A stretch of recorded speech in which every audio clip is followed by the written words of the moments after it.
ambitious girl. You're just small time. Welcome to GameSpot Live. I'm Greg Kasavin, standing in for Eric Wolpaw, who reviewed Grand Theft Auto 3 for us.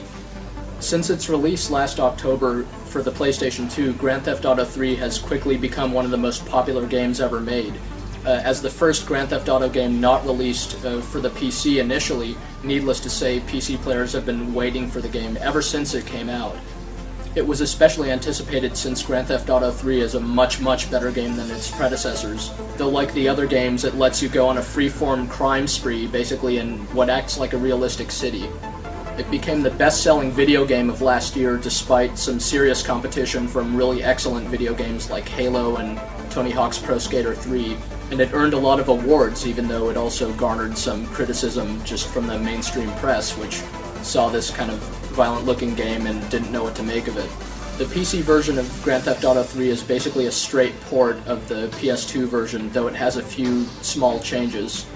The basic appeal of GTA 3 isn't just the kind of the mobster violent content, but rather just the ageless fascination that a lot of people have for doing things like, you know, blowing up model airplanes with firecrackers or running model trains into each other and performing kind of these small disastrous wrecks or burning little army men figures and things like that. It's just the game itself is kind of this playground for creating mayhem. It's a controlled environment in which you could pretty much do whatever you want.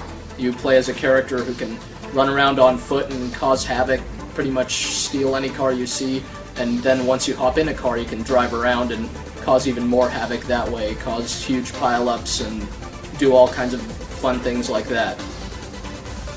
The game takes place in a huge realistic city and you could do pretty much whatever you want, although at any given point you'll have one or several different missions available for you that advance the plot of the game and also just challenge you to perform some more specific objectives rather than the free-form kind of stuff that you could do. When you're not going on missions, you could do stuff like take over cabs and, you know, drive people around and make money that way, or take over police cars and earn money by going on vigilante missions, or even drive people back to the hospital in an ambulance. There are also a bunch of other kind of free-form modes in the game, like different street races that you could go on, and a lot of hidden bonuses that you could find.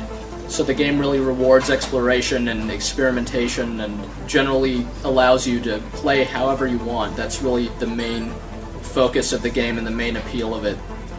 The PC port supports some really high resolutions and sports cleaner and brighter textures than the PS2 version, although the actual polygon counts on the models aren't really changed and the view distance is about the same as on the PS2 version, so you get some graphical pop-up and some of the characters look kind of blocky. So arguably the game actually ends up looking a bit worse than the PS2 version, though it still looks clean and attractive and sports some really great physics for whenever cars run into each other and stuff like that. Also, we tried running the game on a system with the recommended requirements and got some really poor performance out of it. A faster system ran the game much better, but if you only meet the recommended requirements, let alone the minimum requirements, you might want to watch out for that.